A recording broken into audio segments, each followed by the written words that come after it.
Hello my friends, according to the Russian social media resources and reports from the front lines from actual soldiers on the enemy side and also, let's call them independent journalists, but still they follow this Z-patriotic style. So according to their information, Ukraine is preparing the massive counterattack in the Bakhmut city. We concentrate our forces in a Chasiv Yar. I don't know where they get the information from, but they say that we sent Leopard 2 tanks to the Chasiv Yar. Just for you to understand, we already have received all of the 14 Leopard tanks that were promised to us by the Poland side. So it's the good thing, but I don't really know where they are. From the Russian side, they are in Chasiv Yar and getting ready for the new attack. The attack is quite interesting if it will be, because in that case we're gonna attack the Wagner forces, which is the most capable force on the Russian side. It's the private army, it's not the Russian regular group, but still they may capture some sort of the land. And if we go to the timeline, so we see that they moved actually to the city, to the central part, I would say, not far away from the central part, just few quarters away, I would say. And it's time maybe for Ukrainian forces to think about the possible evacuation from the Bakhmut city. Then we still have this main road, because the rumors about the counterattack, they're quite good, but I don't have the confirmation from the Ukrainian side about the planning of the counterattack. But I think no one would say that we are planning the counterattack. However, there were some of the rumors around 1 week ago that Ukraine concentrated some of the forces in Chasiv Yar, Konstantinovka, then Slavansk over here and over here in Siversk.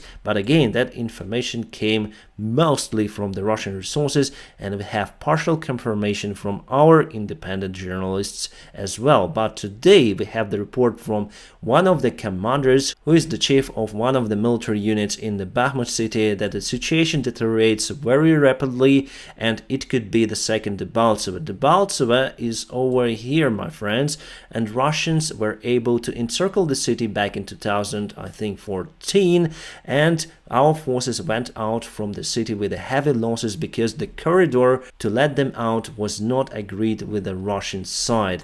So we lost many of the soldiers there. It happened as in Ilovaisk, then we also have lots of the losses. I hope and I believe that our forces will go from Bakhmut successfully in case the situation will turn worse, or we should go on a counterattack if the rumors from the Russian side would be confirmed. But definitely it could be the very risky mission to start the counterattack from the Chasiv Yar. Obviously it's going to be started from two of the directions. Once to encircle this area, the other one is over here, and then attack the Bakhmut city that is already partially captured by the Russian forces. So I think it could be like that, but not really sure whether the Ukrainian army is getting ready for it. I know that we sent some of the elite forces in the area, but 14 Leopard 2 tanks are still not enough for the massive counterattack. It could be, however, as in Kharkiv area last year, then the Russians were not expecting the massive counterattack from Ukrainian forces, and it happened very rapidly.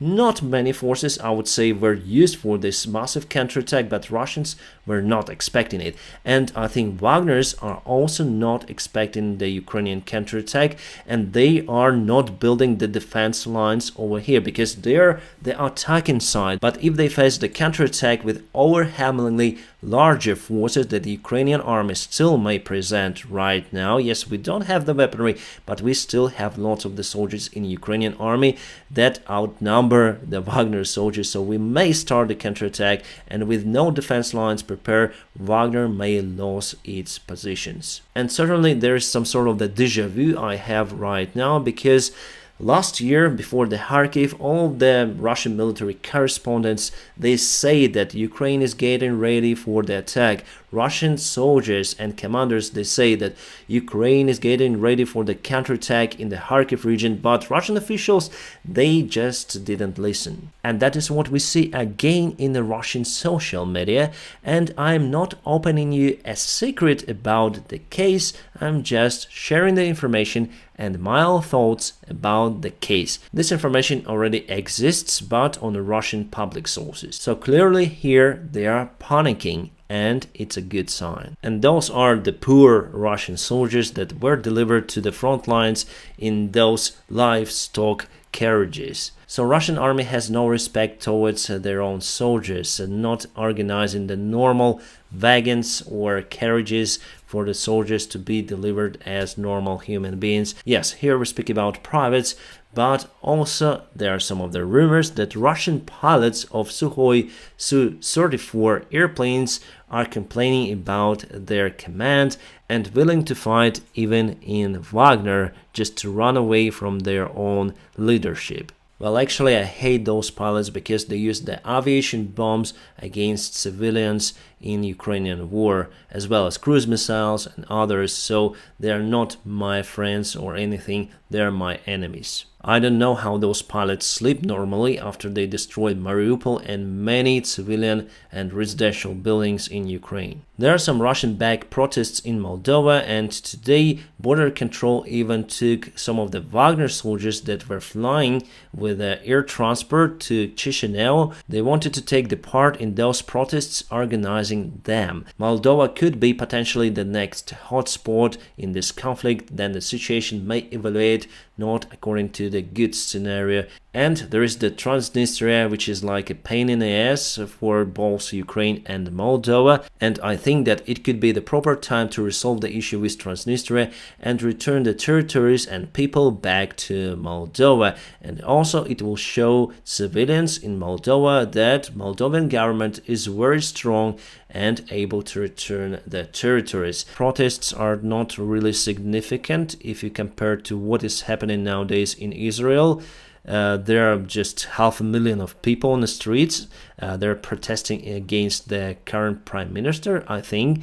Well, I'm not really into that situation, but in this one, you can see not really a populated place out there.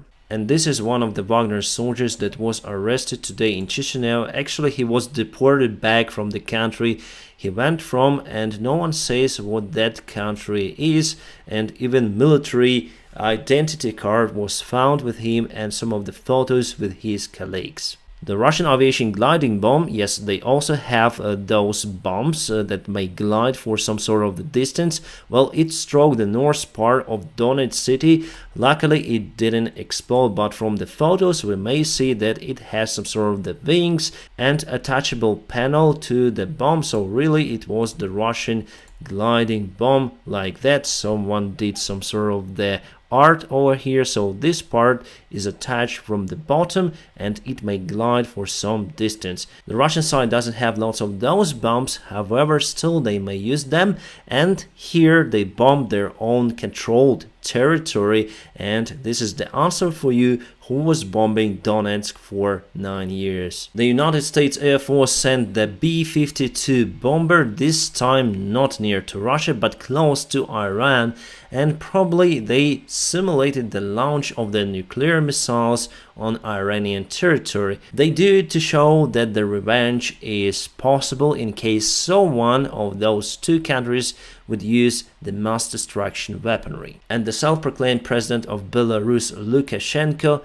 attended Iran today with his official visit.